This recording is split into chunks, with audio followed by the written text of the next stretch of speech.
Heather Cox Richardson, a second. Yeah. Which was last year. So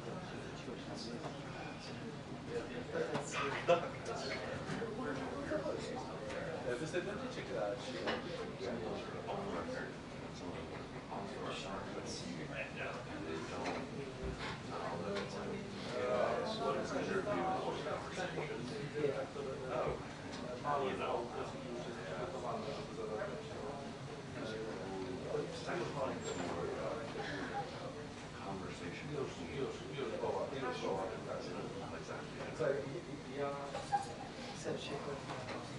Yeah.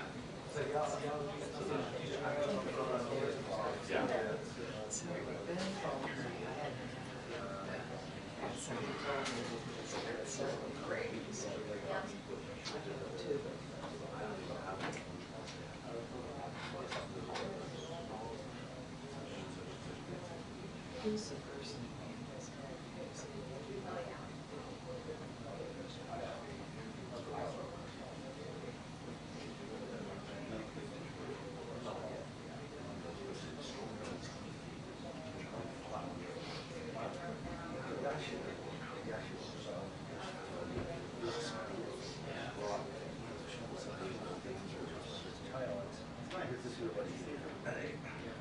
So I used to tell Josh that some of the things I used to some of the interviews that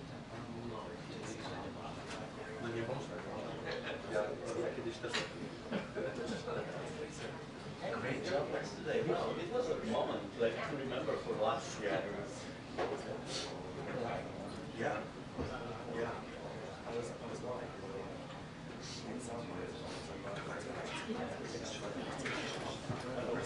I mean, it's just Yeah. So that's the layout. it's just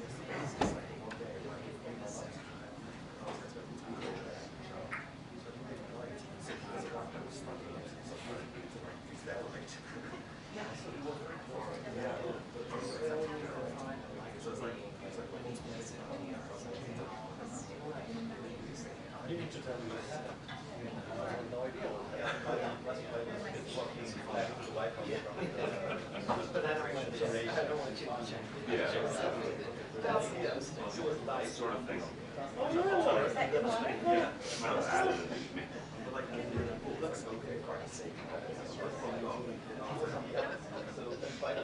Do you want to pass? You turned around. No, I just wondered if you wanted that one. Okay. But I can share it with you. Can we all comply? There's something. There's something. Magic. Yeah. that would be. Yeah. And every time I drink this water, you go. It's just people. Oh, yeah. Every time I work, my son. Sorry, I need to have some. No. Yeah.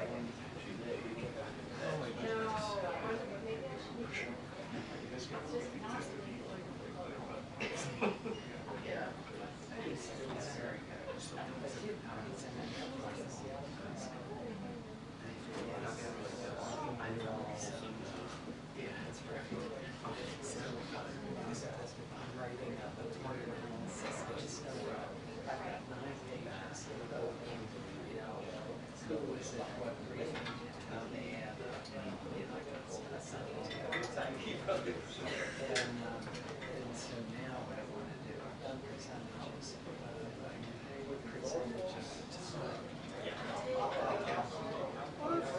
Doing weekends, taking out weekends and holidays. Before they came in, I had a conversation with Jane. She wanted to restore Greek. So I'm going to say, put together Greek examples as it travels. It's like 90%. Although you might say, the numbers since May 13th.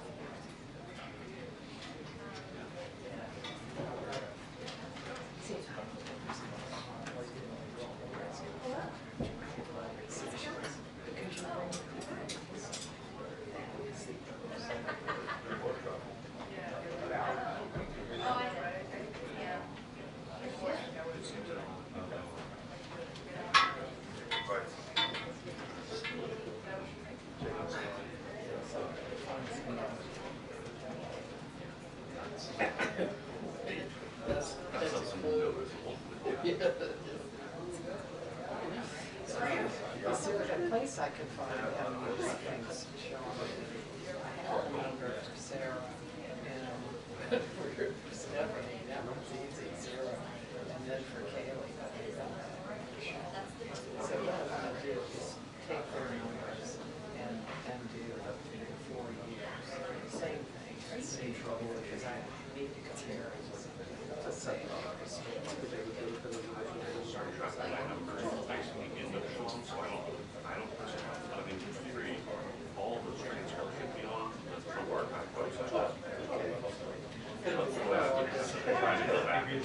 Some comparisons, I go back to that. This number is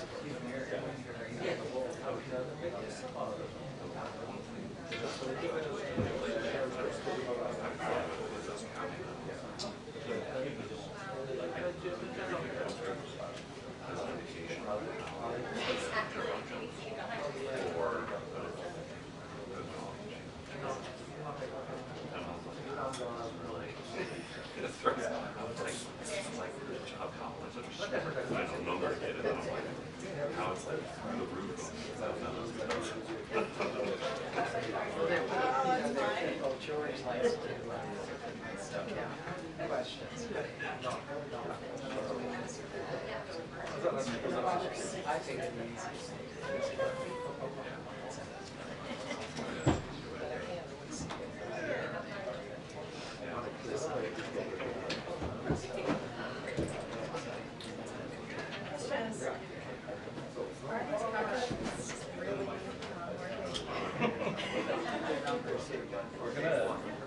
Let's find out. I like how let us know, right? So every, it's probably better to figure out.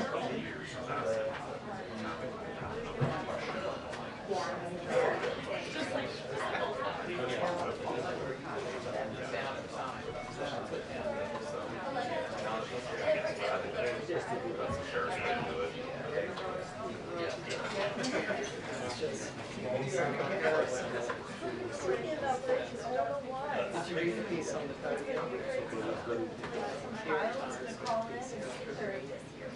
Take it up. Let's have her, Whoever like Parade Pros, there's an outlet there. I don't have one over here. because I hate to call you about it was so it was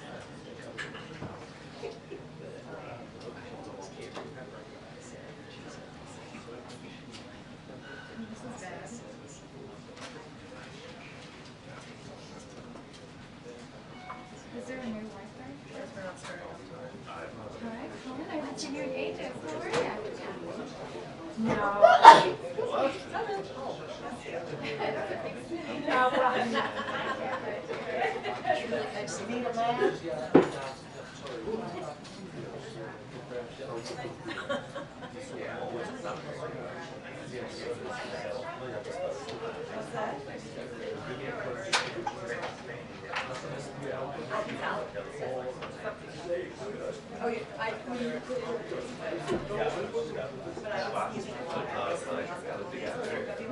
Oh, yeah, I think it's just like, it's easy if you're just like, but everything else is close, you know? Yeah, I think it's my favorite station. Definitely dominant.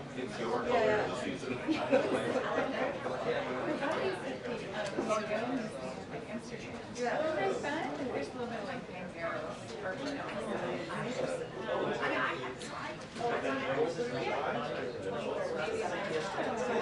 a little creepy. I might go there someday.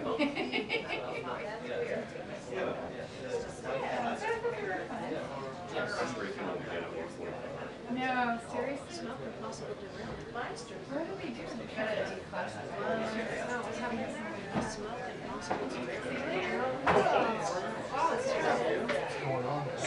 Nothing, how are you?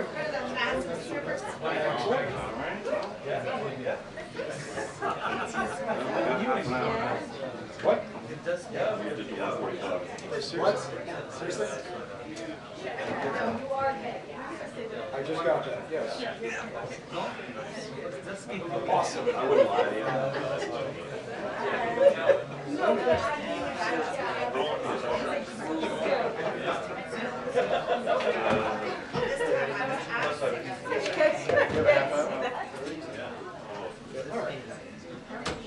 Oh, you're not?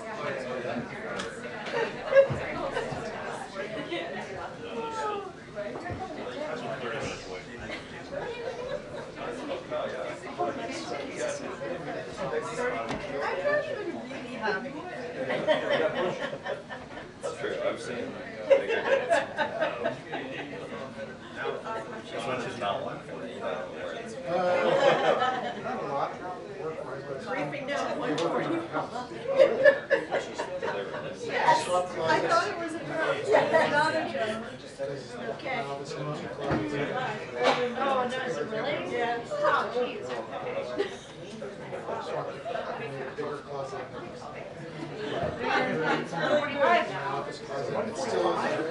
They couldn't even tell us that they said it was the newsbrand.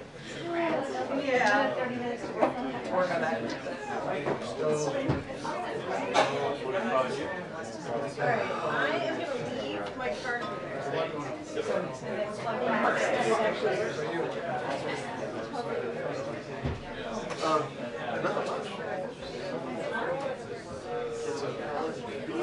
I'm trying to get there. Yeah. What college? She's a Rutgers. I have been known for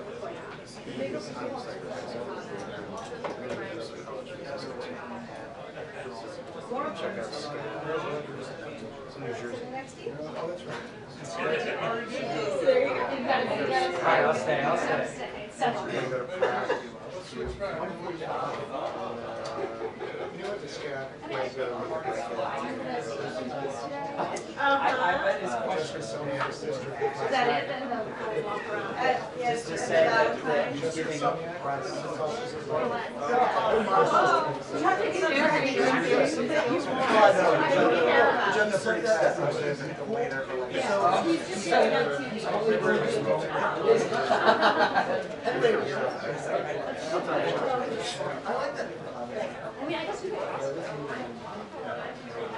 Yeah, I also, because I'm doing one of the most glorious 45-second setup spots for presidential speech. Oh, yeah. And the guy questions me. Oh, good. Okay. And I was like, wait, you said she said she's going to provide more details. Is she really going to provide more details? I don't know. I don't think there's much more. I don't think there is. He said he would go when the time was right.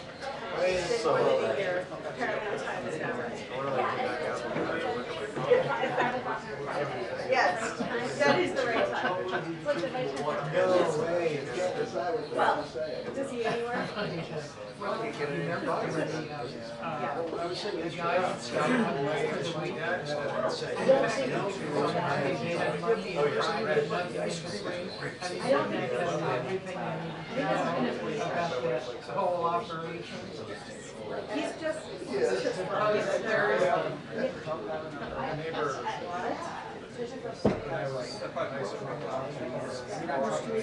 Just like the local Republicans are having a huge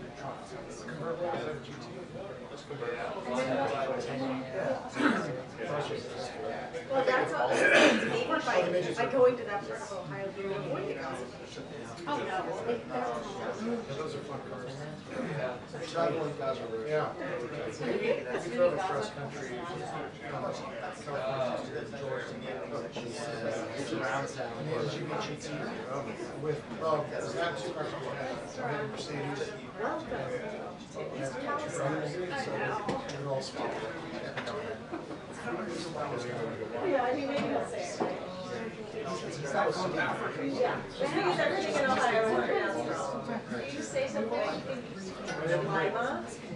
Yes, it is. There's a double, it's like 72. Oh, yeah, that is, yes. I used to live very near.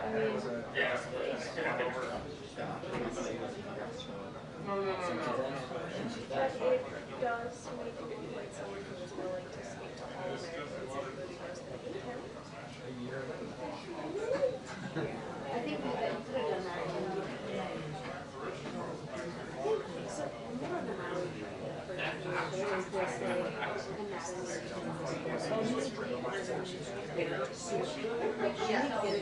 there is this exactly. This is great. Let's go for it. Yeah, hello. If he got in there Oh, I a see. week, to me that was way much. She waited to show up here.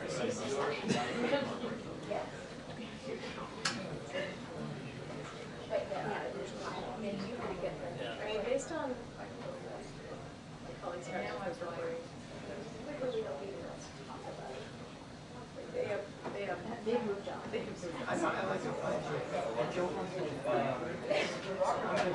Everyone got this thing. This thing that is like,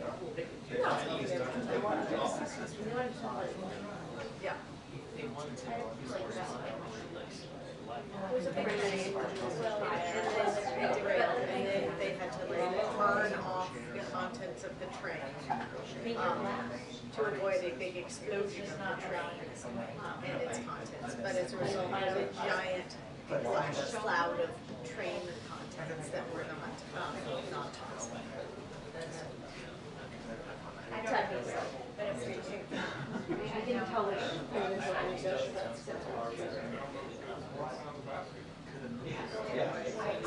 I know what you get through because I remember what but I was trying It's happening. You're right. But that is It's gonna happen. Talk about like the various chemical spills across Delaware. Oh, yeah, exactly. No, I'm telling you, like, I was like, He's gonna talk about how much he loves today, right? Yeah, to be the one. oh, this is a rare. It's gonna test. Yeah. These were tests all I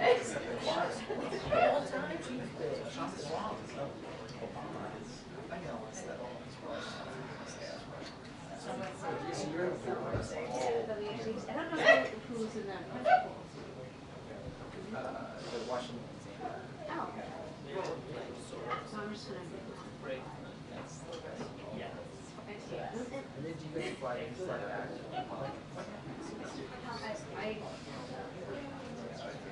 What I believe is when I fly, it's motorcade back. And then fly to, or we're gonna fly somewhere on the eastern shore. Dover. Yeah, so My brother is the James Bond expert. I'm unfortunately with that. Without him. So we back up the plane and JPS. So I guess the plane likes to be at JPS. And then I guess somebody else will have to fly the plane. So it's like, yeah. Because if the plane He's got the will- plane without him. Yeah. Well, to Dover. Yeah. So I'll have 3 legs for like Sounds like the plot. 800 miles. It sounds like the plot of Space 3 Camp. very short. Yeah, gold scripts. I think I'm just like, Space Cowboys was like the top I 4. think that's like blue. it's like a 4.5 hour drive. But if you fly, you like get to the airport, you have like an hour flight, and then you go to the port station. Yeah. But I don't know if I'm gonna hit it. I messaged her to see how like, yeah.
is, right? Go back.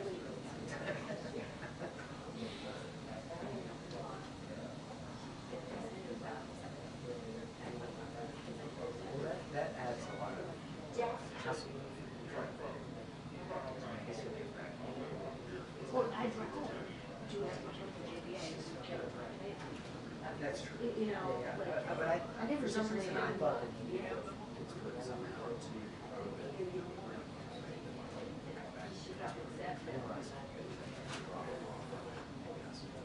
Yeah, What's going on, sir? Not much, actually. then the health show. No, it's good. I'm getting a Patriot his hard pass. I'm getting that escort for him. Getting a what? New engineer, he's going to get his hard pass today, but he needs an escort to get on the premises to get his hard pass. Yeah, well, I mean, there's no way I'm gonna get it. It's not.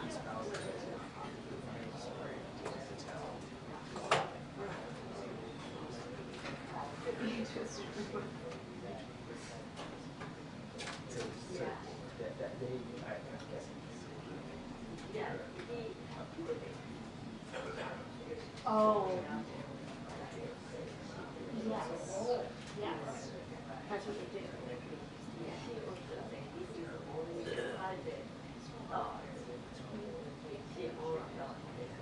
So given that, you probably Yeah, there would be no way to cover this.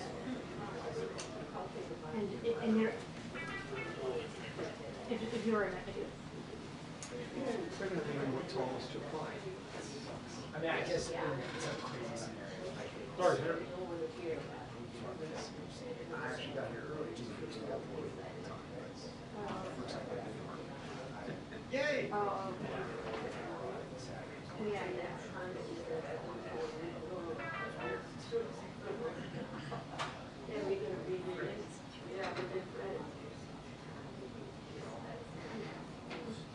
So.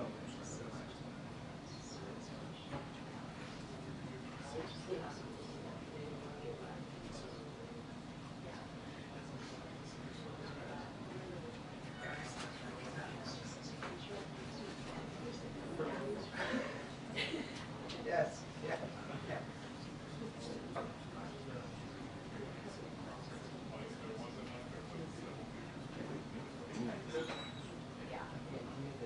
Is it briefing at 2 today? I'm not sure. Okay, thank you. 1:45, thank you, sir.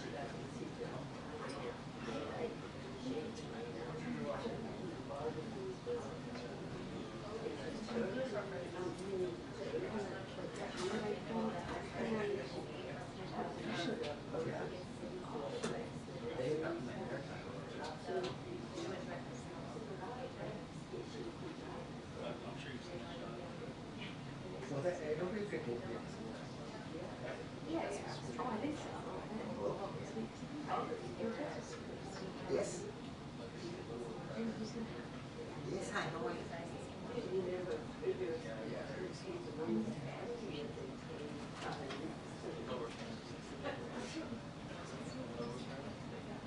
Okay, perfect.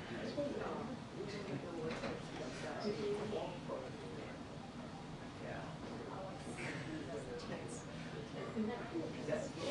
Yes.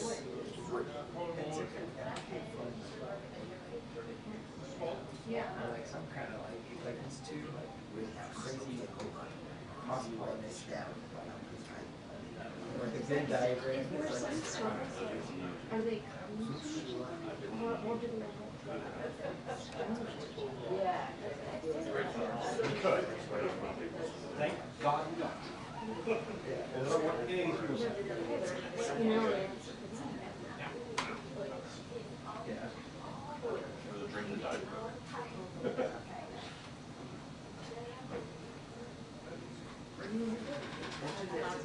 Right. And they also like separate. Self-separate. Yes.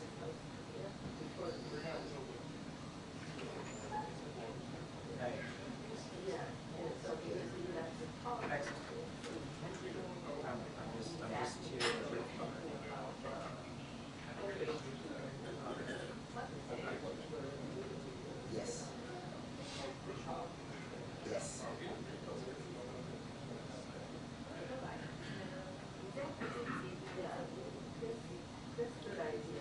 Yes.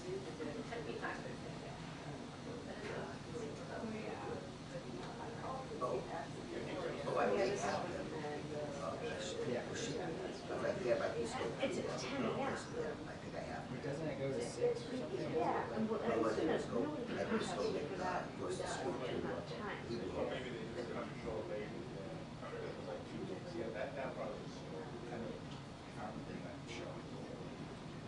Yeah, we show up right at 10. Yeah, I know. Right. Yes. Now, the money deposit, that's the community fee that applies, community fee. It also does Okay. rally where about Okay. appears. Yes. We determine. Like, If it's so small where it's not, Right. So I need to come up with 16 and change. Okay. Yeah, maybe, 2 days, but I'm not sure. if that I happens, may be able to get. he's gonna go. Yes, I know. I know. But maybe yes, it should not be positive until after the weekend. I can get the weekend cover it. No, it's not my problem. Yes. Okay, fair enough. Yes.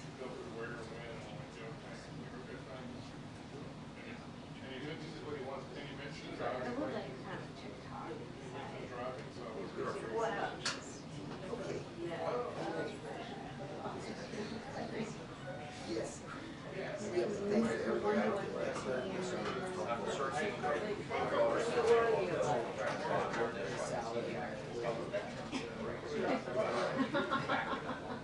yes.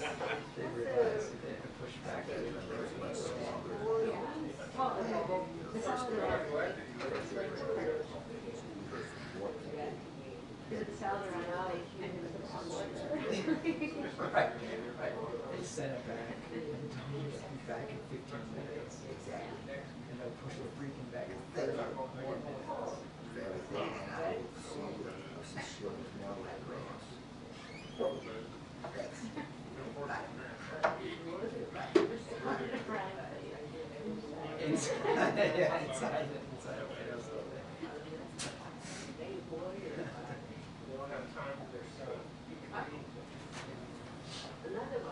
Hi. Hey. Found it. Look at this. Maybe you're the reason for it. Yeah, Maybe they said, well, Katie's hard pass, but she's trying to locate her. They always make such an effort to accommodate me that I bet that's true. They really go out of their way. Oh, yeah. That's our impression. Yeah. I'm like paranoid about Erica has a company. By the way, surprised. Were you She didn't tell me. Well, she just tested this morning. I mean, she should have brought it home. She definitely should have. You were so I feel like CDC is trying to hallucinate. They're like loosey-goosey, but like I feel a little like I don't want to get it from you. Oh, it's, For me? do you think If she, no, she gave it to you, and now you're. And now, so that mask is about Pfizer. It's about you. It's not because you spent time with it. It's because, no, I haven't seen this I mask. haven't been around her. I don't come into office. Oh, Matt was with it yesterday for a full, I mean, it was like an hour and a half. sitting right next to her. Yep. But I'm learning about this for the first time, otherwise I might. Maybe I should have shared that with you, but I feel like It's vital information. So that means she's not gonna go to. He's telling us. Oh, she has a wedding. missing both She's things. missing the wedding too. Wow. That's shitty. That is shit. She has time. But she was in Florida with at an old person's birthday party last weekend, so I bet that's. Yeah, maybe she should stop taking so many recreational trips. Yeah. You know, just keep it professional. Yeah. You know, you don't need to go see your family or spend time with them or even celebrate them. You know? Thank you, Dr. Fauci. Yeah.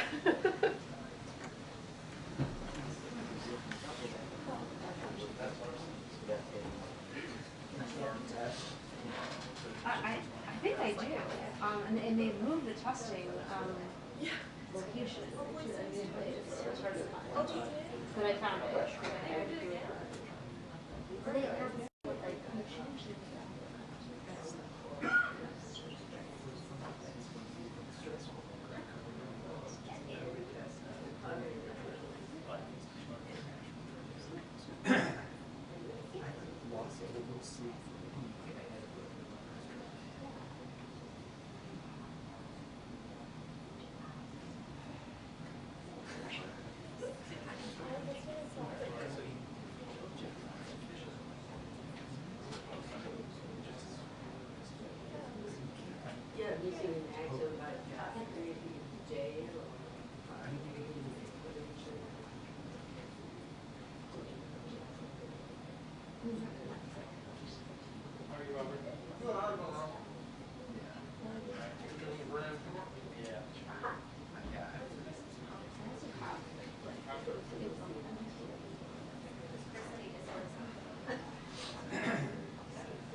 It's like you walk further down on 15th Street to the mall. I had to go to that and they send you to sort of vacant looking buildings. And then it was just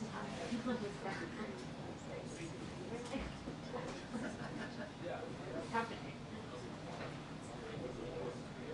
It's like it's extra steps to do. That's right.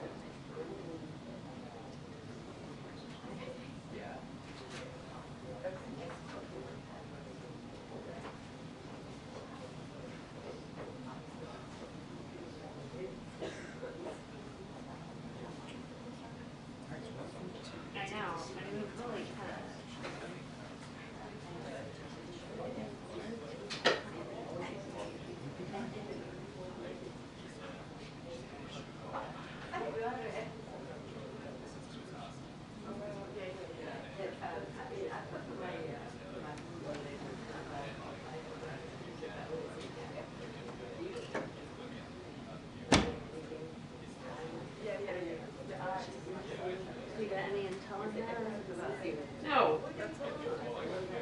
I don't even, I'm just trying to understand like stuff on this trip. Oh, I asked a question yesterday that yielded. You guys are still cut off.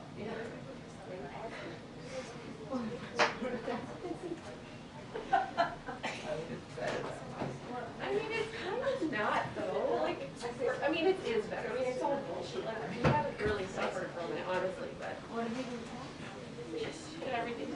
Love those things. Involving domestic.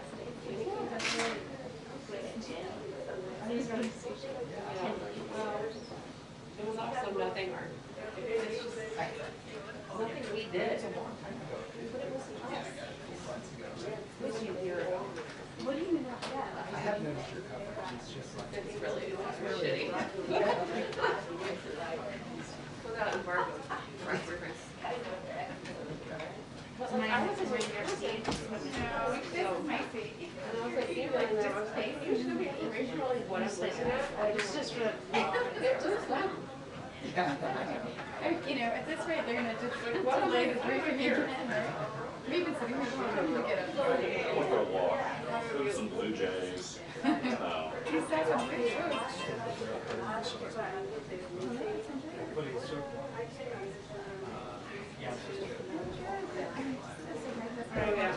a great story. Can I come back after? Thanks.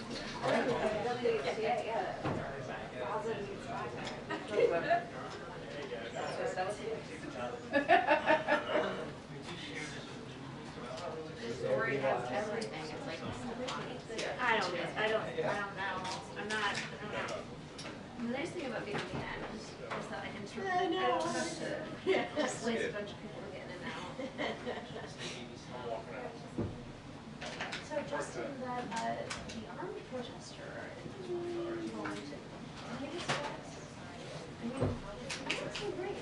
That's so great. Yeah, I mean, I think she led telling moments. I also like Randy response.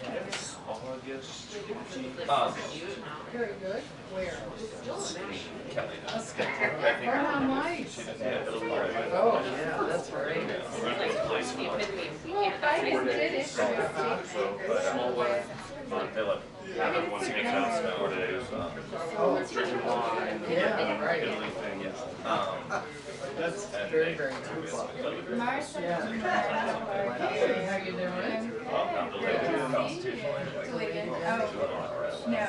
Seriously? Yeah. They're like, And I Really? That's kind of a joke, actually.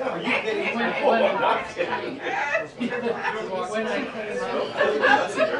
I came up, for 145 on Sunday, just an example of co-worker experience. This is my third time. Every time I it's like delayed. You know, and it was like, was it originally? And oh, and we were getting started.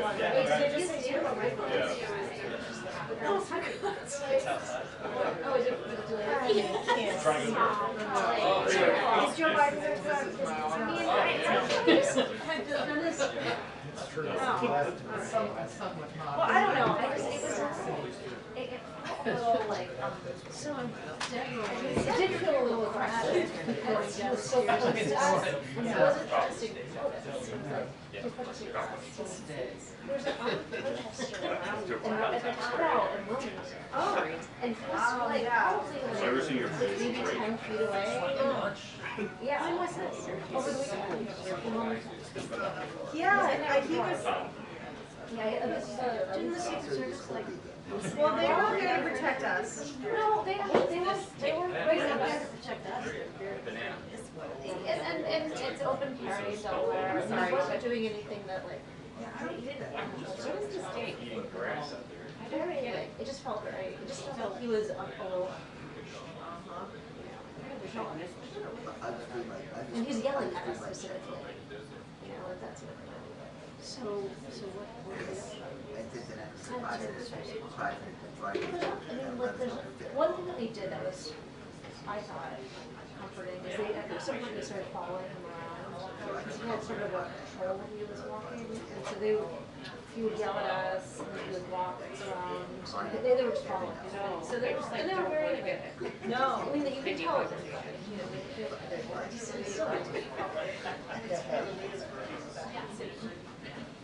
I mean, I don't everything else. totally agree. It's uncertain. Yeah. Small and It's definitely So, yeah. today's understatement. and I don't know what we can do other than keep engaging with Secret Service. The good news is Secret Service is there and they're very good That's the thing that's Yeah, weird about it, right? in this situation. Yeah, Like, yeah. They were doing like, you wouldn't, there's nothing that you were allowed to do different things. No, I can't. But like, it did make it like, is there any that do this? Sure, the wife did that. And then maybe if it got worse or if you had friends who were also, I mean, I think we'll yeah. obviously keep a conversation going with them, especially if it's happening. They're the ones, Secret Service is the one to take over. So if they Because like even if you sparked it, and then it's just not such, because it was not. So the issue there is like, there's no service or bags or dogs there, so they would have to come. But they're not service or anything. Oh, they're right at Yeah, five. exactly, yeah. I don't know, I'm not, it's like, for this one incident, maybe not such a good incident, but This has happened before. There was a guy there. Yeah, it was something, I think exactly the same stuff. yeah, it seems like it's the same. And it's just the one guy, but like, But you get, other the fact that he's open carrying, he seems threatening because he's he's yelling flying at at you. us. Then he's got a billboard, he's trying to get out like a, he's trying to. Is he making any sense? Or is this a mental illness situation? He's making like a cogent argument, I guess, yeah, which we're familiar Then with. we're gonna be going in. No. But like, You know, Friday, what are the people? and he wanted to go on the bus. He wanted to get out of the bus. No. Because the service was great. They were just like, they weren't asking, they were just like, ah, that's. Thank you. You know, they were very like. We're trying to diffuse that. Yeah. We are expert utility. Yeah. But at the same time. Still pretty unsettling though, to see. Yeah, absolutely. Yeah, it was just kind of like, you know, I don't know. Well, it was. It's like, we always anticipate. Oh. There was a police report I called tomorrow. Yeah. Yeah, I know, I was a police Signed officer up for too. that. That was fine. I thought, you know, I would find myself in areas where it was the only one who wasn't being carrying. But, I still didn't feel. There's nothing you could do.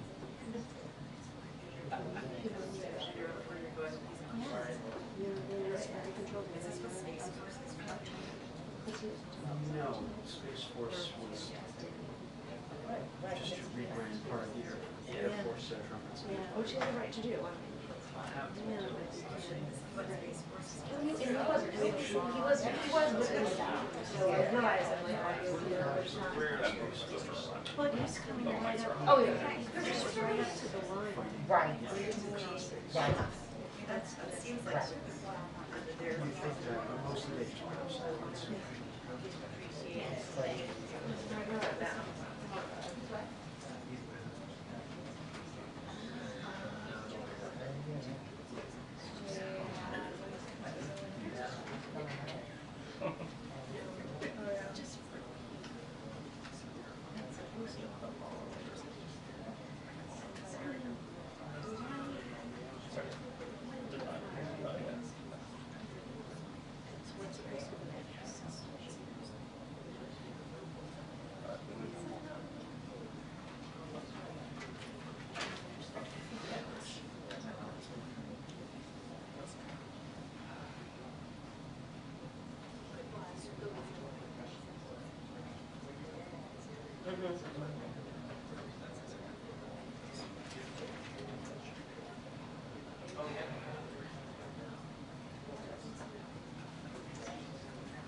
He didn't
Yeah, someone thinks it's like, yeah, you can tell, you can definitely tell.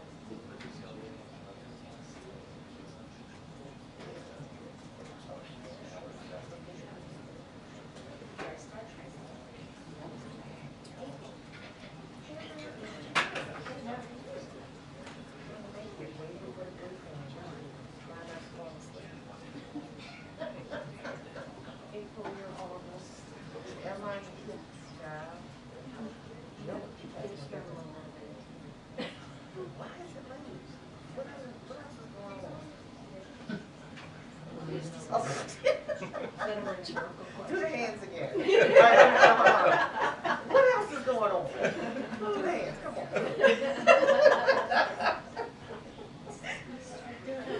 We're not embarrassed. Oh my God.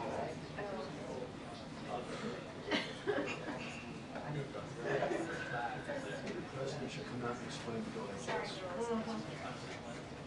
So how many people are gonna be at the podium? Say two? Okay.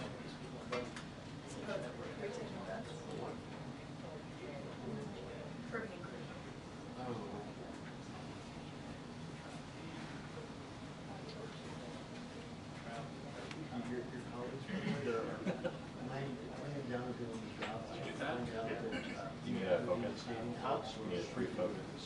What? We definitely have that story on our homepage.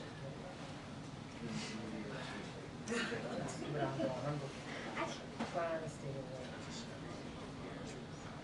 Oh, yeah. What is it? Literally like anyone in this stuff. What's happening tomorrow? Go to Las Vegas. Oh, Yeah, I don't know if I not bought that. oh, good for you. Very excited. And I might have been Are here. you, are you getting married? It's our anniversary, and so my husband scheduled a meeting with his best friend. Oh. Yeah, he did. That's why he was so rude. So I'm going. Oh, Years ago. cool. My husband's, yeah, I gathered in tomorrow. His anniversary. That sounds great. But we're gonna go see the Oh, wow. Oh, and that new, like, oh, that looks really cool. Attention, the press briefing will begin in 2 minutes. Thank you. Yes. Right on time. Yeah, just. I think they're just teasing us. Okay.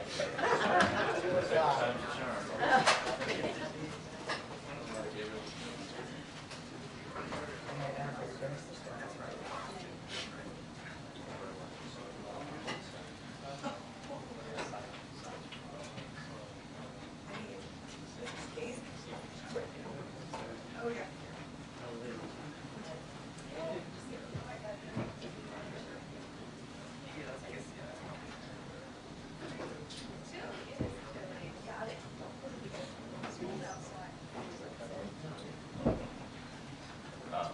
For this.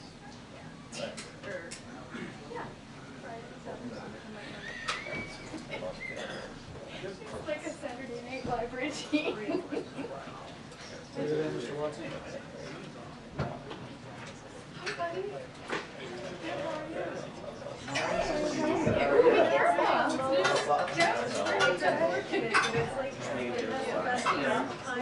Really? Oh, Oh, my gosh. How are you?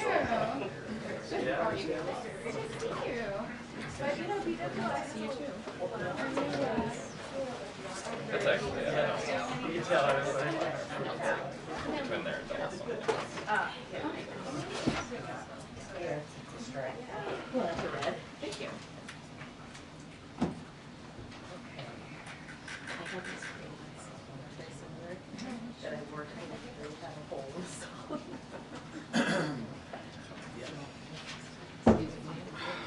Right, yeah.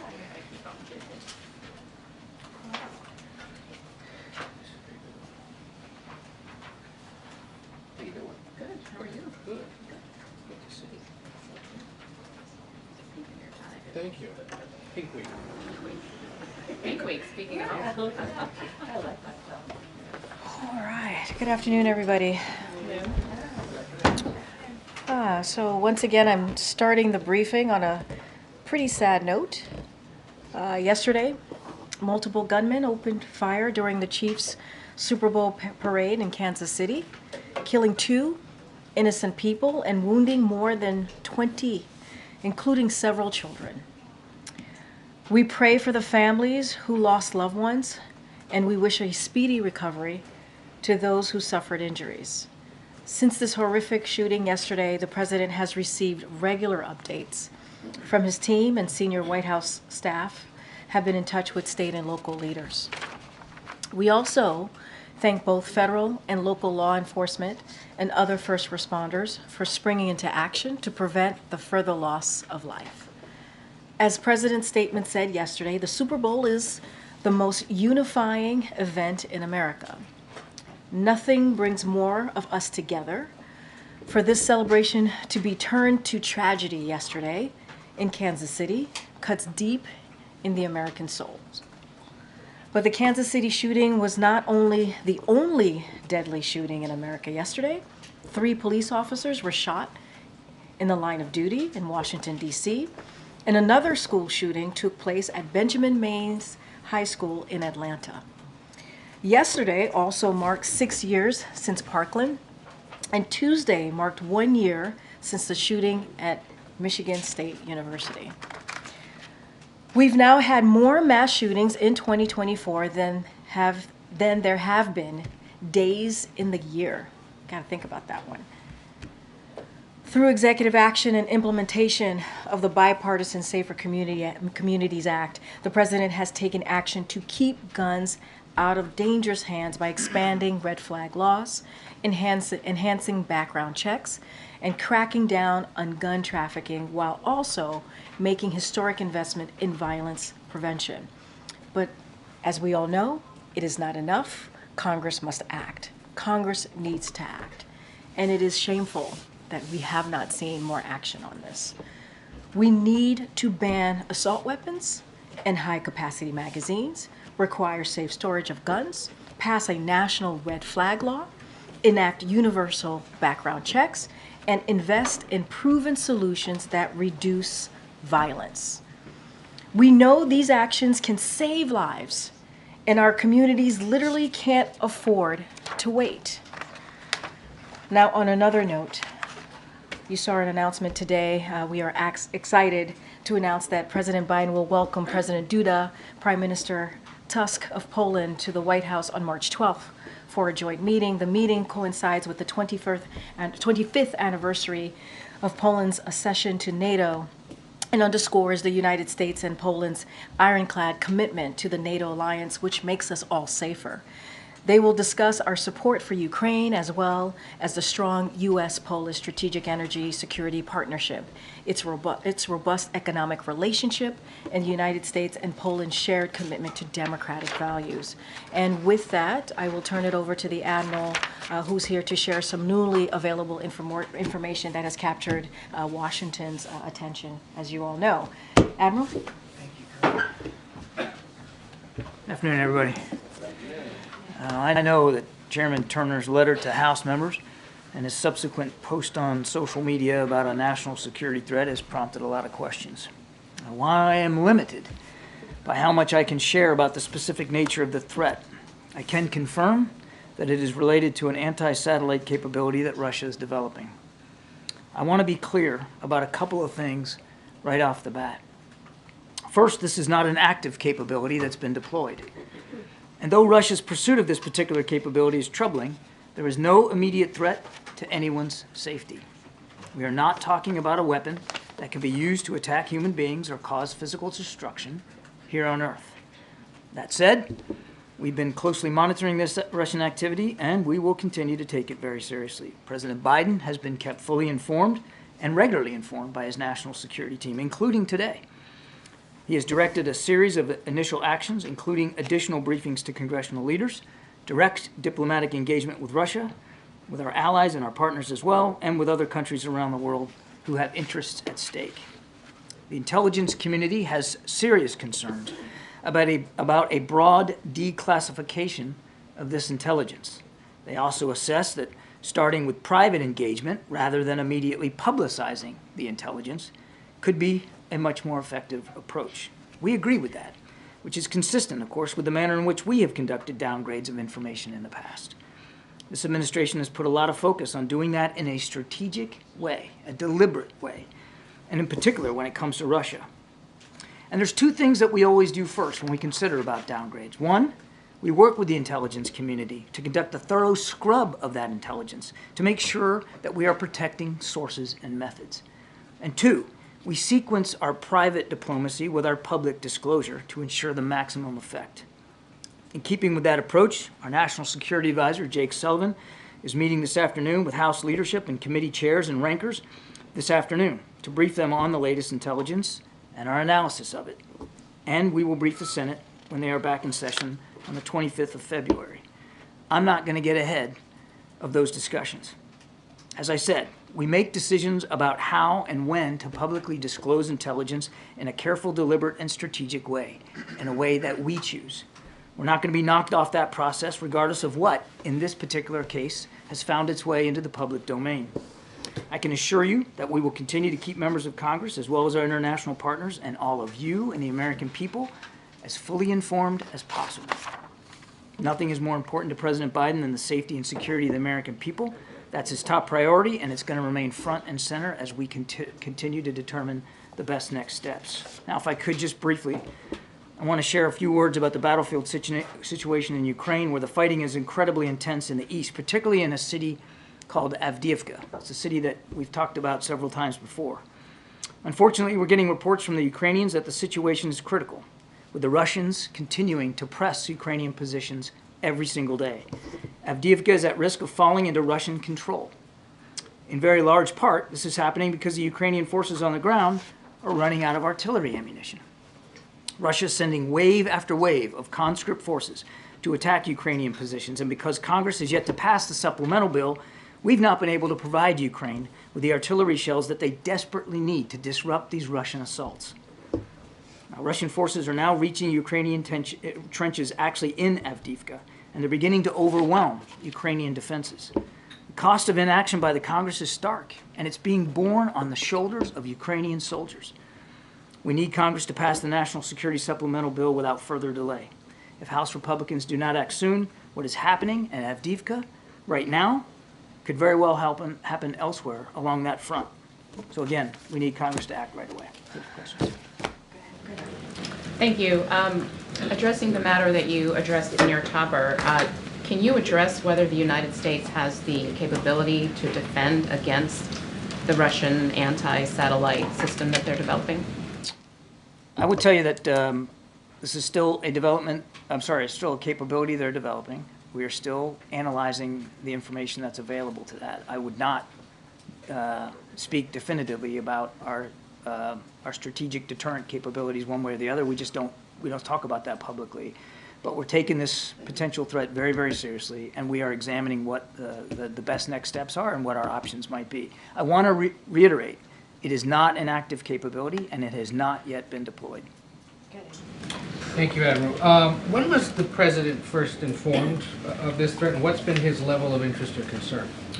I don't have a specific date on the calendar. He has been kept informed throughout, and our general knowledge of Russian pursuit of this kind of capability goes back many, many months, if not a few years.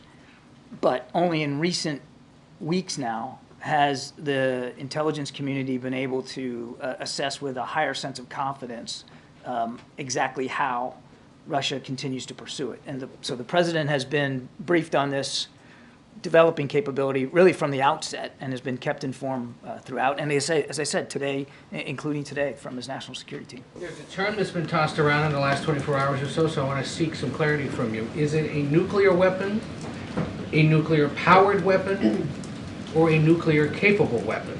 I'm not going to be able to go into any more detail than I did in my opening statement. It is an anti-satellite capability that they're developing, and beyond that, I will not go. You've spent some time, though, around nuclear material or weapons in your previous military career. What the heck is nuclear capable? What is nuclear capable? Well, I mean, I guess it depends on the purpose of the device we're talking about. I mean, we talk about making sure that Australia has nuclear-powered capable submarines, and of course so nuclear energy can be used for propulsion in an engineering sense. It can also be used as a weapon.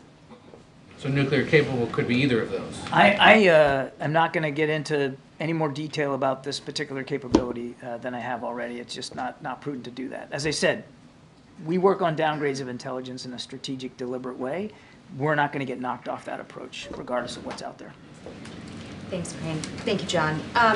Your statement just now seemed to push back on Turner's call for the administration to declassify this information and the fact that he made that desire public.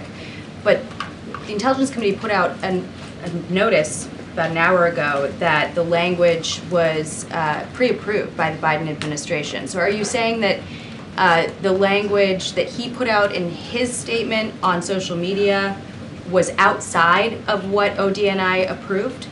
What I'm going to tell you, Jackie, is that, and you've seen us do this certainly since early 2021 when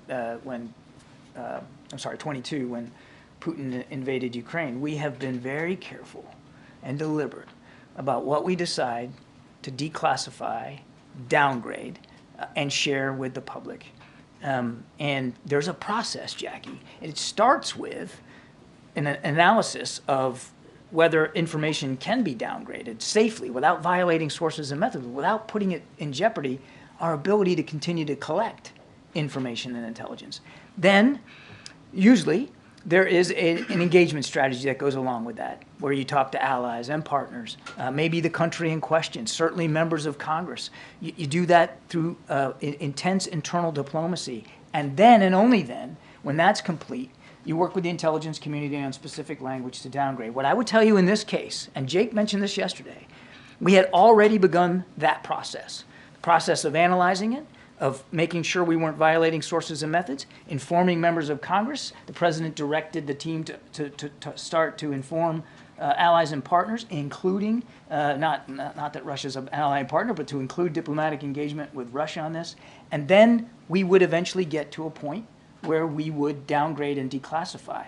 So we were already on the sort of the arc of that process when yesterday this information regrettably found its way into the public domain in advance of our ability to do this according to process. Regrettably, though, if the administration had been working with the committee to approve language that would make all of this known to all members of Congress. If there's a presumption here that somehow the administration gave a green light for this information to get public yesterday, that is false. That is not true. That did not happen. We were eventually going to get to a point where we were going to be able to share it with the American people, and we still will, as appropriate. As I said in my opening statement, we'll keep you as informed as we can. Now's not that time for us to go into any more detail to this. Officials pushed back on the characterization that allies and partners had not been informed and said that they had been informed. When did that happen? We are in the process, again, which is why we're not going to be downgrading everything here today. We are in the process of consulting with allies and partners. We are in the process of engaging with Russia about this. And we think, no, it's a crazy thought here, but we kind of think it's important to follow that process and do it the right way rather than just rush to put something out in the public domain. Okay, good. John, when we talk about the potential to cripple satellites can be used to drive everything from weather forecasting to wars. You say this is something that would not impact those of us on Earth. Why should Americans be concerned about a Russian capability that would target satellites?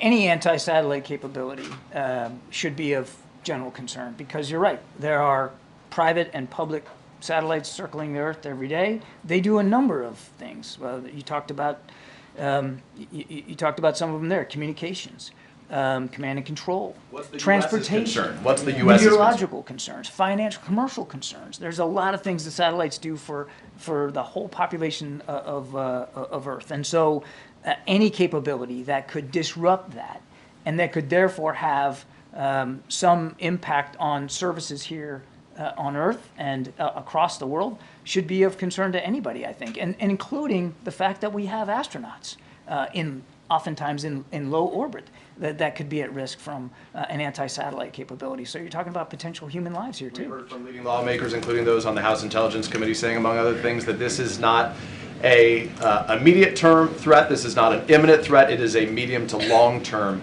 threat. When we talk about medium to long term threats, so Americans can feel comfortable with the state of this information, what does that mean? What time frame are we talking about in terms of the concern? I hope you'll understand I'm not going to get into too much more detail than I already have. I mean, as I said, I'll stick with what I said. It is not an active capability that is yet deployed.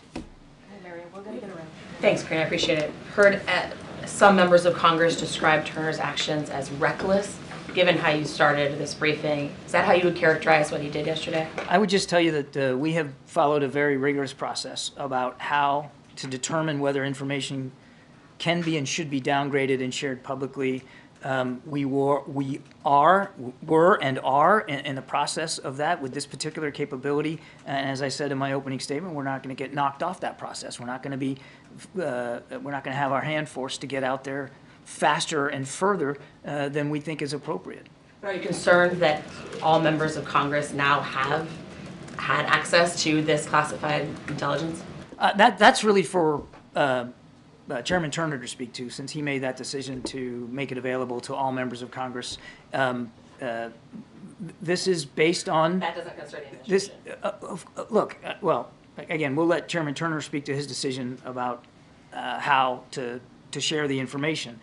It is based on information that we, again, are still in the process of analyzing and sharing with allies and partners, and we're just not at a point right now. We don't believe we should be at a point right now to be too forthcoming in all the details of it as we work through this process. But as I said, as we do with every other downgrade, we'll get to a point certainly where we'll share with you as much as we can. But just to clarify and to follow up on Jackie's point, since the chairman is now saying that some language was cleared with the administration, can you tell us what exactly he worked on with the administration and how wide that clearance was? No, I'm not going to get into that, and I'm not going to speak for how he came to make this decision. We have a process. We're going to stay on that process. Thanks, Karine. Thanks, Admiral. The Kremlin spokesman said today that the bringing up this issue of the Russian anti-satellite capability is a ploy by the White House to pressure Republicans in Congress to pass the supplemental and get aid to Ukraine. What's your reaction to that claim? Bullocks. Just one more thing, if I may. Thank you for that answer. Last night, the leaders of Australia, Canada, and New Zealand issued a statement warning Israel against any offensive in Rafah, saying it could be devastating and catastrophic. These are some of the closest U.S. allies and part of the Five Eyes group, obviously. Can you tell us why the United States thinks differently to them and still feels that it's possible that Israel can offer that may be able to offer a credible plan for an offensive that can protect civilians? I don't see a whole heck of a lot of gap between what they've been saying and what we've been saying. I mean, I can't speak for them. I can just tell you that we continue to believe that under the current circumstances, without a credible plan, as the president said, to account for the more than 1 million Palestinians that are down in Rafah, make sure that they have a place where they can be safe and secure and out of harm's way. Without that credible plan, a major operation in Rafah would be a disaster. We agree with that. And we're continuing to talk to our Israeli counterparts about what that plan might look like. Okay. John, thank you. Going back to what you were saying to Peter about satellites, life as we know it revolves around satellites, and it sounds like something would be greatly impacted or even gravely if these satellites were attacked. When and how and why would the national security threat right now go up higher if something begins to move in a different direction? Can you tell us when that and why would it go up higher? It's difficult to answer that question at this point when we're talking about a capability that we don't believe is active and not deployed. We will engage directly. We plan to engage directly with the Russians about this, and as well as allies and partners. And as I said, we'll continue to work through what our next steps and our approaches might be. I don't want to minimize the potential here for disruption should there be an anti-satellite capability of any significance. It could affect services here on Earth. There's no question about that. That's why we are taking this so seriously. And lastly, as we're dealing with this and looking at the complicated relationship that the United States has had with Russia, and you say you're going to go into conversations, do you really trust Russia when it comes to the satellite? There's no issue of, it's not about trusting. And I think our record on dealing with Russia appropriately, I think, is pretty well established. It's not about blind trust with Russia. In fact, it's quite the opposite. Is it trust but verify? Look, we're not in a position where we're trusting what's coming out of Russia. What they say, we watch what they do. And we analyze what they do, and then we make our own decisions, our own policy decisions about what we're going to do based on their actions or their inactions. Thank you, Karine.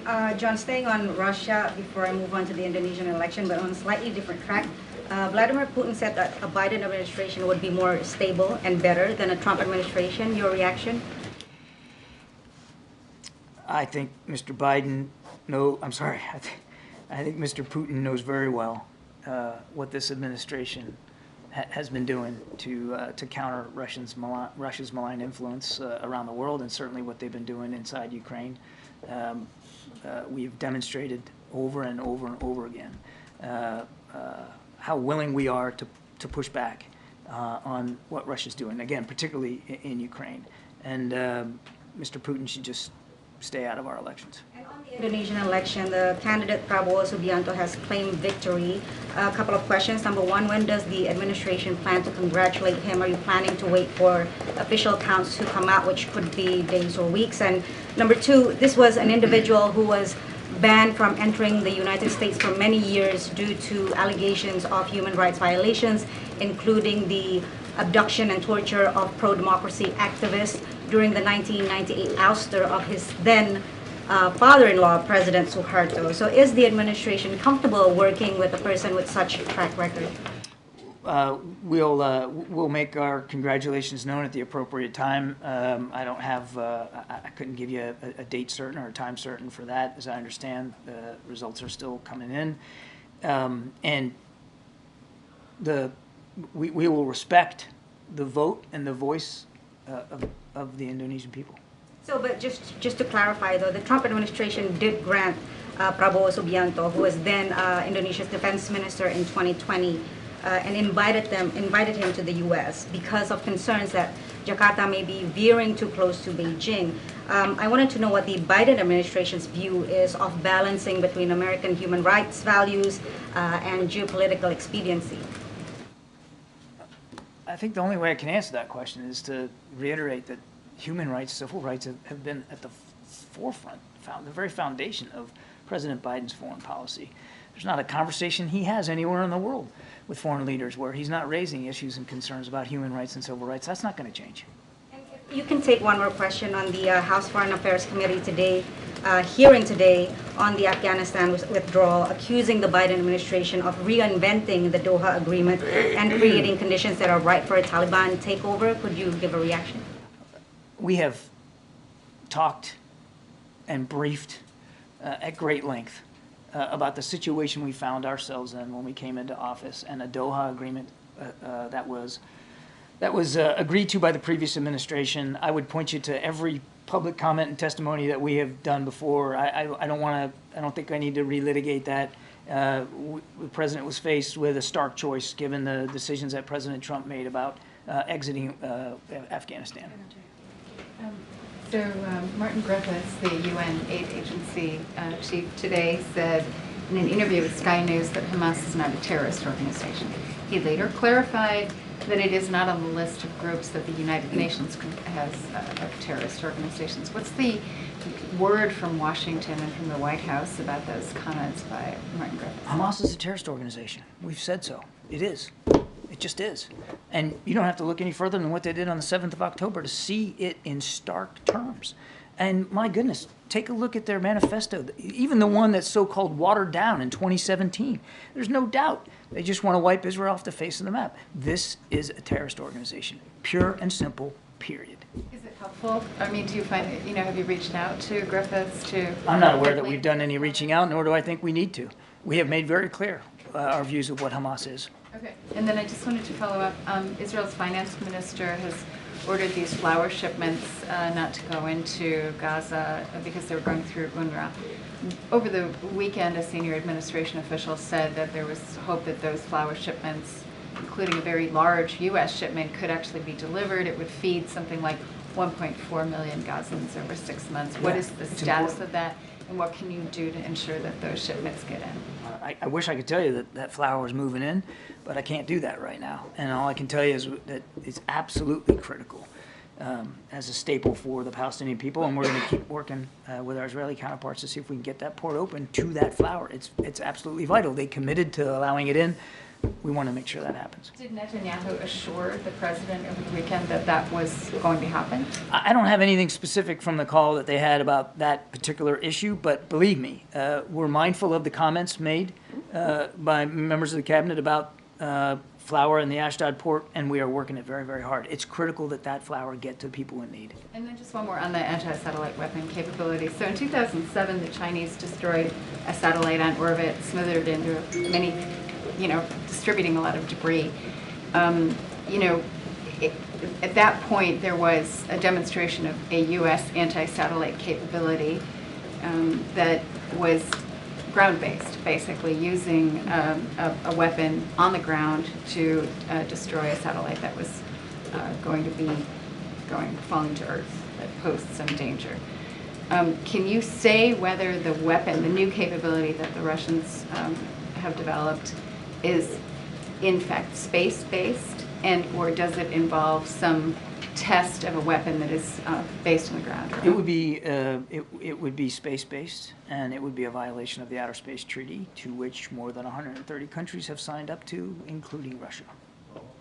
If I could circle back to the direct diplomatic engagement, has that contact actually been made now with Russia? On what level are these conversations? We are in the process of that. On what level is it? With state, with defense? We've reached out to we reached out to the Russian side, but we have not secured actual conversations at this point. And then you talk a lot about when you're thinking about declassification that you need to be concerned about not revealing sources and methods. The way that this was rolled out yesterday, is there any concern that sources and methods have already been compromised? We're asking ourselves that very question right now because we want to be able to make sure we're not, or that in any way, shape, or form anyone could potentially compromise sources and methods. So we're working our way through that analysis right now with the intelligence community. And if I could, really quickly on Israel, it's our understanding that the CIA Director, Bill Burns, traveled to Israel to meet with Netanyahu today. What was his message to him? I make it a golden rule not to speak to the CIA Director's travel. I'd have to refer you to his staff on that. But I will tell you, just in general speaking, I'm not going to talk about his travel, but he has been very deeply involved in helping us with the hostage deal negotiations, and that work will continue. And we are very much shoulder to the wheel to see if we can get something done.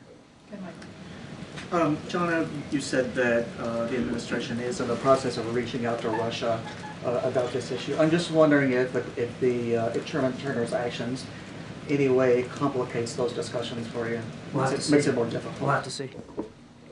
In the back, way in the back. Thank you, Karine. I have two questions for you, John, on Polish leaders' visit to the White House next month. On March 12, 1999, 3 countries were admitted to NATO: Poland, Czech Republic, and Hungary. Why President Biden invited only leaders from Poland? And the second question, why he invited both leaders, the Prime Minister and the President? This is quite unusual, but 2 leaders from one country, especially that the President Biden had not invited the former Prime Minister of Poland to the White House. He only met with Vice President Harris. This is a great opportunity to celebrate the 25th anniversary of Poland coming into the alliance. It's also a terrific opportunity to show our gratitude for everything that Poland has done, not just as a great NATO ally, and they are, but everything they've done to help support Ukraine, including security assistance and hosting more than 1 million, I think it's 1.5 million, Ukrainian citizens on their soil. They've been generous, they've been spirited, they have been strident in the support of the alliance and in Ukraine, and the President's looking very much forward to seeing both leaders here in Washington, D.C. Both at the same time. That's quite unusual, right? This was all done in consultation with our Polish counterparts in terms of how we were going to structure this meeting. And again, the President's very excited, very much looking forward to it. Start wrapping it up, guys. Thank you. Now that the Pakistani elections are over, several U.S. congressmen have raised the concerns about the way it has been handled. They say it's not free and fair. Does the White House believe that the Pakistan elections were not free and fair and the people's mandate is not being respected there? We're concerned, and we share concerns about some of the reports that we've heard coming out of Pakistan in terms of intimidation, voter suppression, that kind of thing. And so we're watching this very, very closely. And as I understand it, votes are still being tallied, so international monitors are still taking a look at those tallies. I'm not going to get ahead of that process. And secondly, in last several weeks, several Indian students and Indian American students have been attacked throughout the country. There's concern among their parents. As you know, India sends one of the largest number of students to the U.S. There's some concerns in India and the parents that the U.S. is no longer safe, could not be longer safe for their students and reluctant to send their kids here.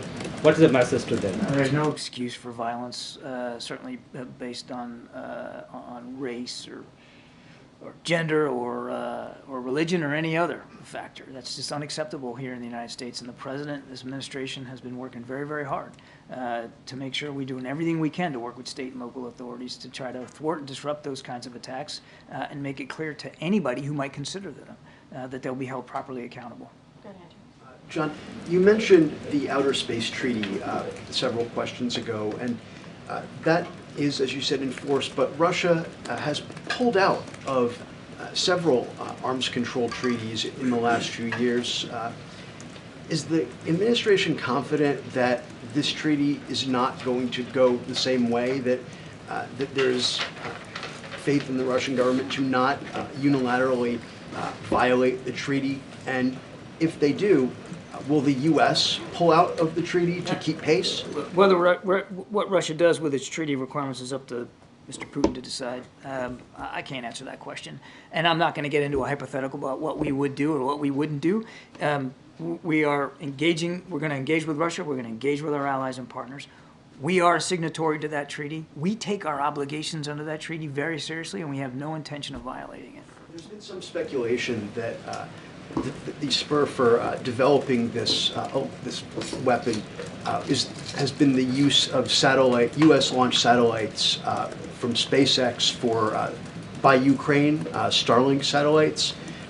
Is there any truth to that? Is there anything that you can say on whether this weapon? Whether that's the motive here? Yes. No, I'm not going to get into any of the intelligence analysis. As I said, we're still working our way through this. We still have to brief members of Congress, allies, and partners. I'm not going to get into that. All right, last question. You had mentioned regarding this Russian situation that the information that was disclosed made its way into the public domain. Well, that was Chairman Turner. Have you ever had a situation before where a chairman of an intelligence committee has disclosed publicly information of this nature or any other intel information that normally stays within committee? I don't know of a similar instance here, but as I look back at the news coverage yesterday, just to be clear, much of the reporting about the supposed alleged details of this capability came from anonymous officials. Thank you so much, Adam. Thank you. Appreciate it. Thank you, John. Thank you. Thank you. Thank you. All right, Darlene. Thank you. Do you have anything to share on a lockdown at Malmstrom Air Force Base in Montana? No, that's the first I'm hearing about that. So I would have to look into that and get back to you on that. Secondly, in Venezuela, the government today ordered the local UN Office on Human Rights to close up and gave its staff 72 hours to leave. Is there Any reaction from the U.S. to that? So I don't have any reaction at this time. Obviously, that's something that we are concerned about and obviously going to continue to monitor. I just don't have an immediate reaction to that at this time. Final question. The CEO of Ford, Jim Farley, was at an auto conference in New York today. He said the company will have to rethink where it builds future vehicles after the long UAW strike.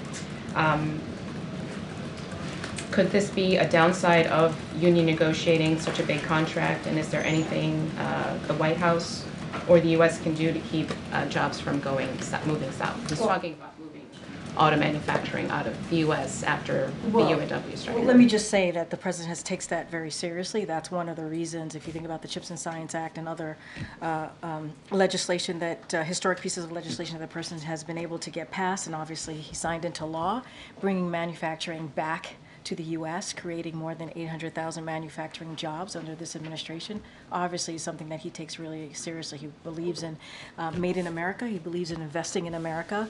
So always we're going to do everything that we can to make sure that continues. As it relates to the beginning of your question, the president is a union guy. He believes that collective bargaining is the right of union workers. He believes that it is important, just like the UAW was able to, they were able to negotiate for their historic contract. They should be able to that. They should be able to ask for better benefits and better wages, And so that is something that the president is always going to speak for and is going to stand up for. You hear him say this all the time. Unions build the middle class, and he believes that. And as it relates to manufacturing, he has proven through Chips and Science Act and other, as I mentioned, other policies out there, that bringing back manufacturing here into the U.S. is important. It's critical. Creating good-paying jobs here in the U.S. is important. It's critical. We have to build an economy from the bottom up, middle out. Thanks, appreciate it. We've seen estimates from some experts that the new policy announced by the Department of Ed opening up the possibility of debt relief for borrowers could reach actually tens of millions of borrowers. But it could still be a while off, still in the rule-making phase, potentially more lawsuits. So what's your message to borrowers right now? We're looking at this news. How should they be looking at this process? Can they get their hopes up? So look, I'm not going to get ahead of commenting on what CBO is going to say. I'm not going to do any projection from here. The president has been very clear. It's kind of in line of what I said to Darlene about the importance for fighting for Americans, the importance of making sure that we give them a little breathing room. That's what the president believes. And when it comes to his student debt relief, that is that. We see there are families across the country that's crushed by student debt. And that shouldn't be, and it prevents them. It prevents them from moving forward with buying a home, starting a family. And so it is important that the president believes that it's important that we do everything that we can to do that. He has launched the most affordable income-driven repayment plan ever. That's important, and he'll continue to fight to deliver, to give relief to borrowers across the country. So that's not going to stop him. I hope that's what Americans continue to hear, that he's going to do everything that he can to make sure that we give Americans a little bit more breathing room. How confident is the White House that this new rulemaking approach will hold up in court? So look, we believe that this will stand up in court.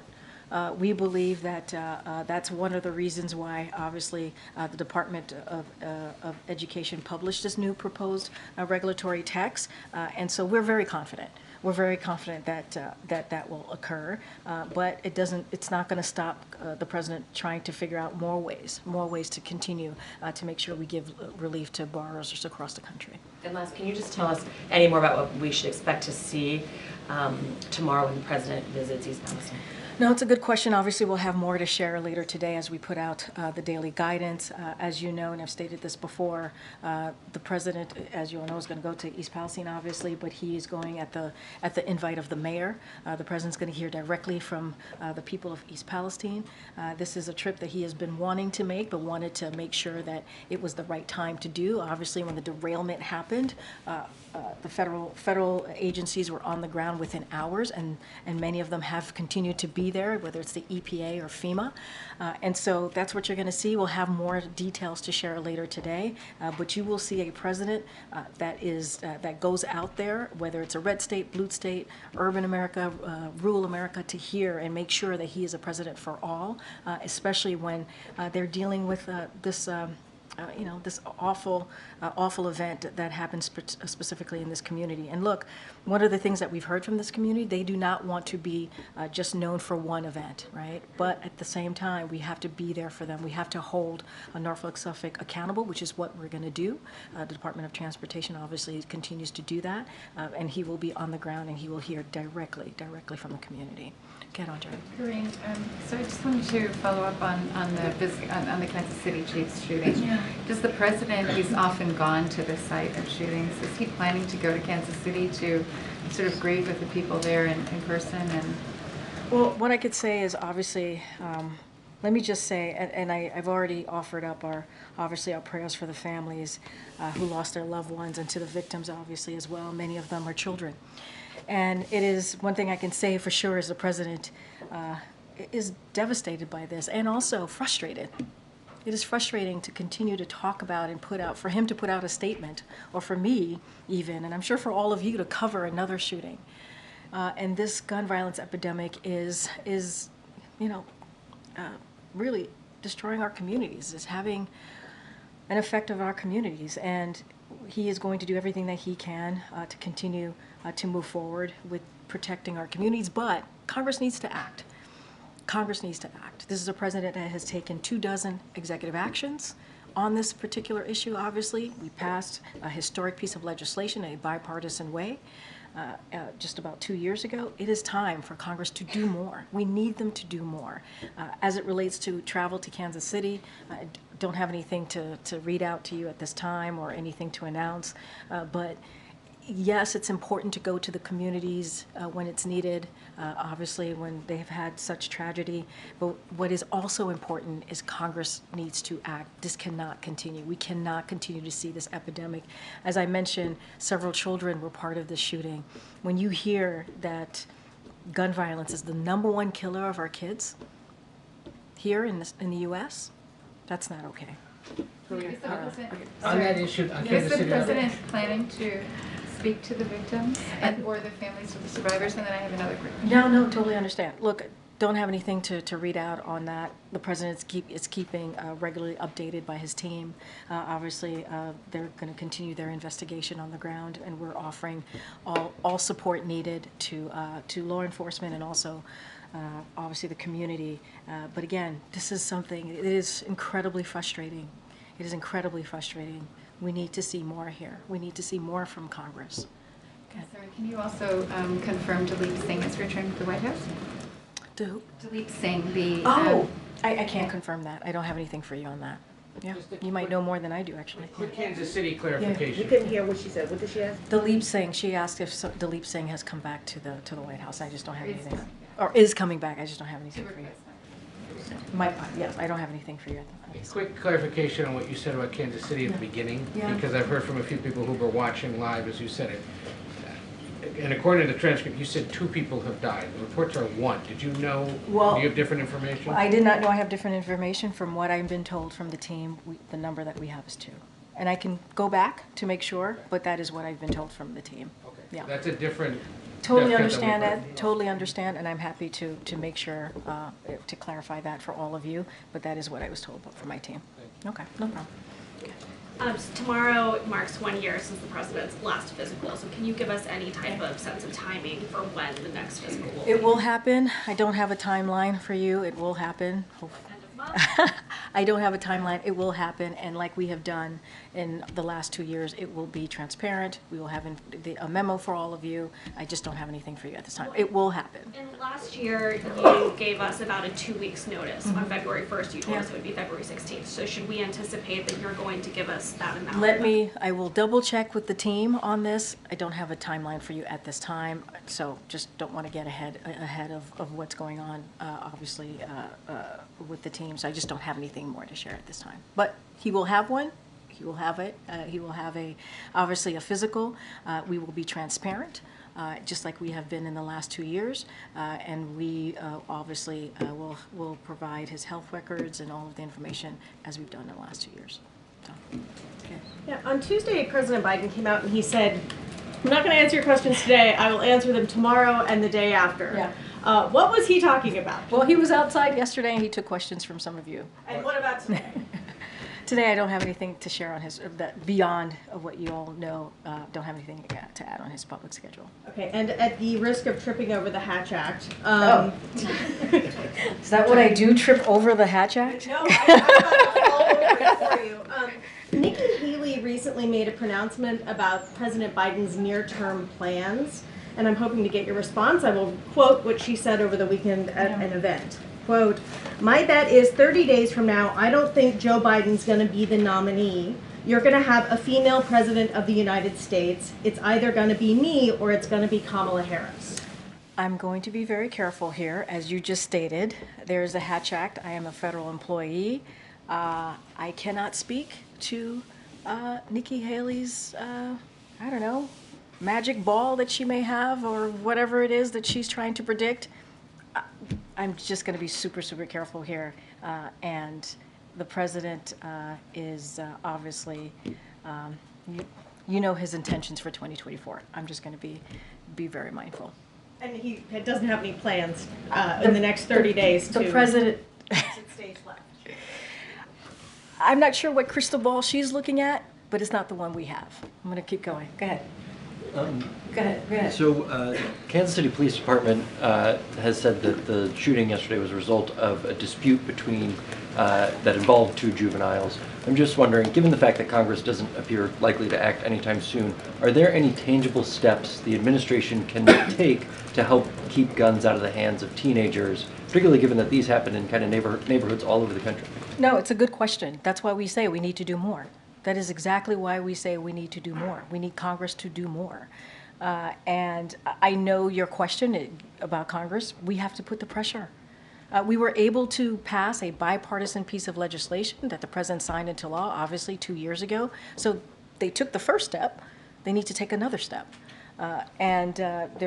There is executive action. There is obviously the Office of Anti-Gun Violence that we started here. It's a historic office. It's going to do everything that we can to help communities as they're dealing with these types of tragedies, to make sure we're moving faster and with the bipartisan law on the Safer Communities Act, make sure things are moving at a rapid pace. And so that is kind of the goal of the office, but we actually need Congress to do more. We have to.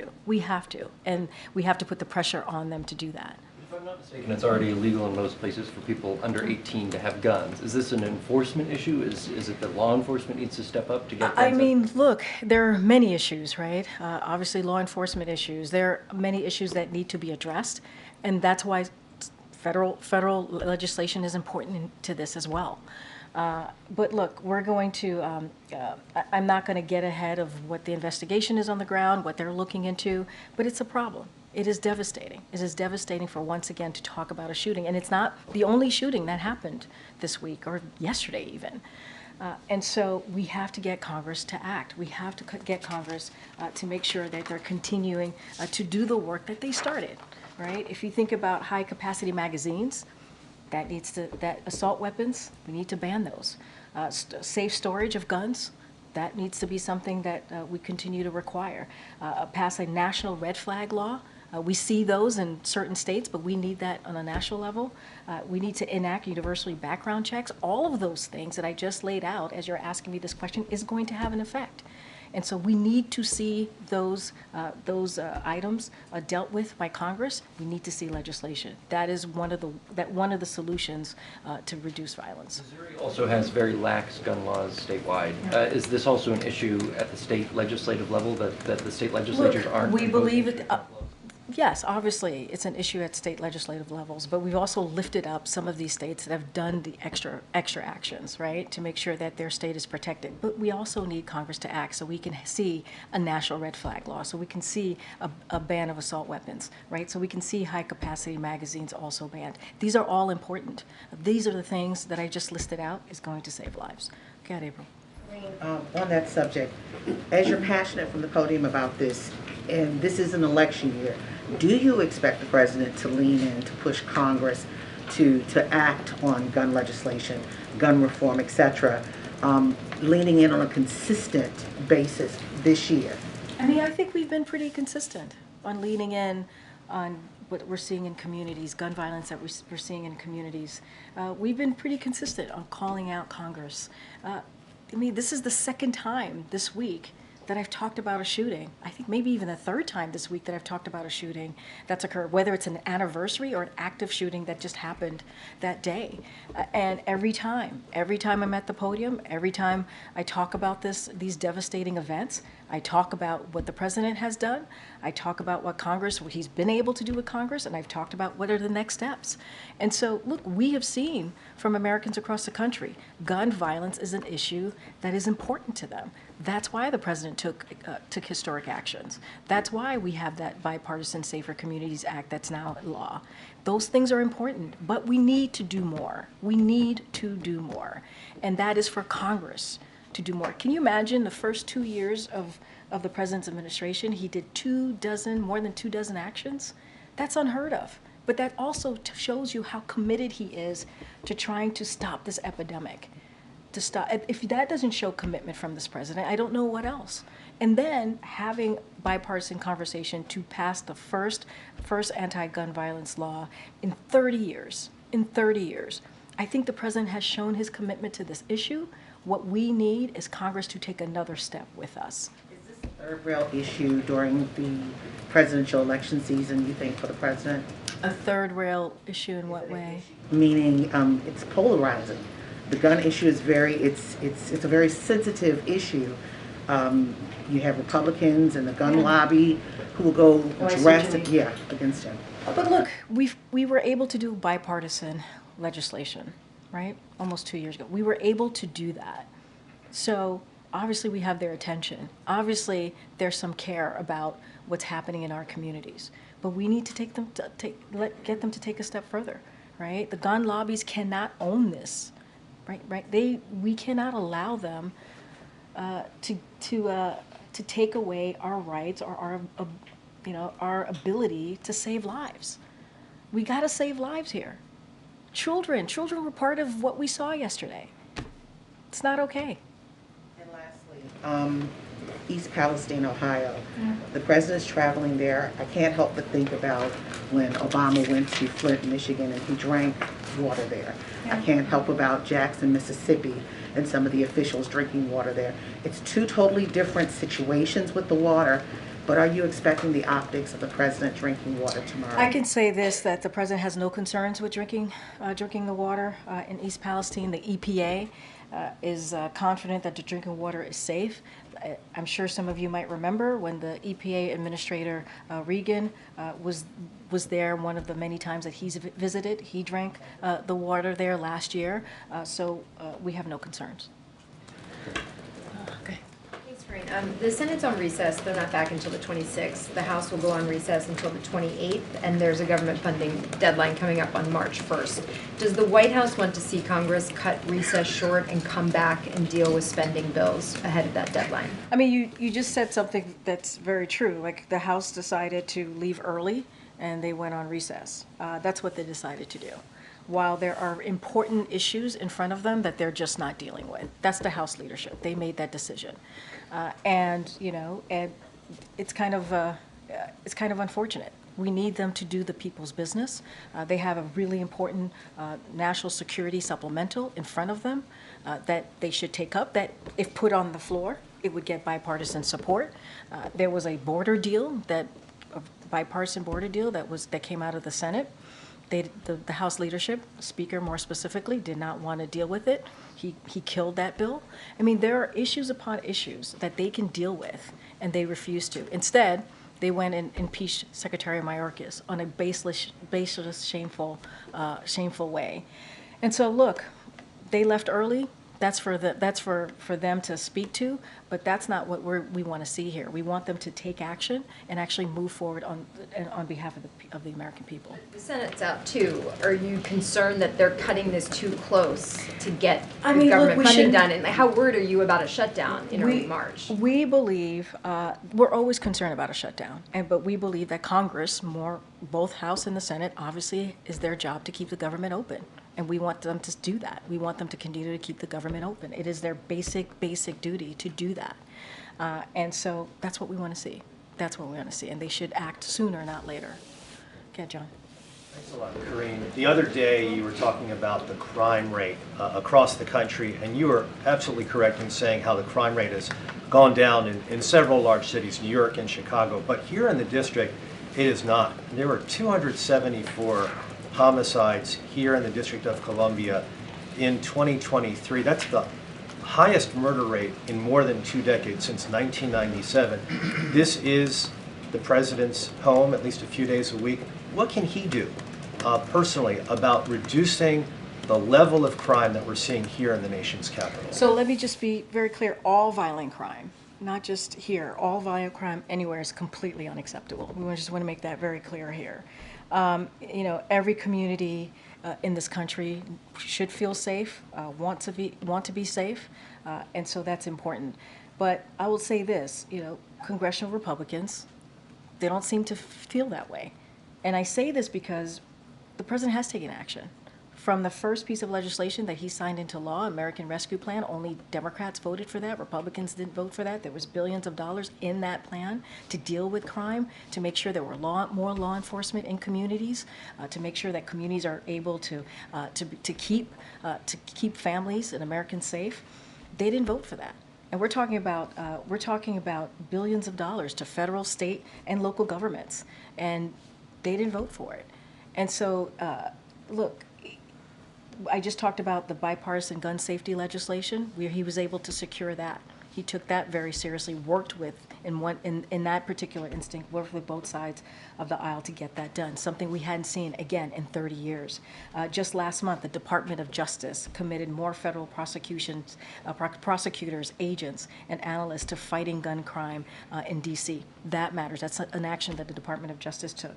So, look, we need to do more. But the president has taken this very seriously. From the first couple of months of his administration, signing that American Rescue Plan and getting billions of dollars into communities was indeed incredibly important. Again, Republicans did not sign that. They did not vote for that. So it's just a Republican issue, the large number of homicides that we're seeing here in the district. That's not the question you asked me. You asked me, you asked me, what else can the president do? I laid out what the president did. I also called out Republicans for not doing enough, for not working with the president on trying to actually deal with an issue. That's what you asked me. That's what I answered. Go ahead, Ed. Go ahead, Ed. Thank you, Karine. Thanks, Karine. Two very different questions. One on China and the southern border. More than 20,000 Chinese migrants have illegally crossed the southern border in 2024, and the vast majority, according to the National Border Patrol Council president, have been single men of military age. What kind of national security issue is this, given China's hacking of U.S. infrastructure, the spying that they do, and the other aggressions? So look, we take that very seriously, what's happening at the border. Everybody, we try to make sure that, as it relates to unlawful crossings, we certainly do everything that we can to make sure that we deal with that in a real way. Look, the DHS has fully mobilized their agency to deal with what's happening. We saw in January, a 50% drop from the month before of illegal entries. That matters. And so this is why, to your question, this is why it was really important to get the border security negotiation done.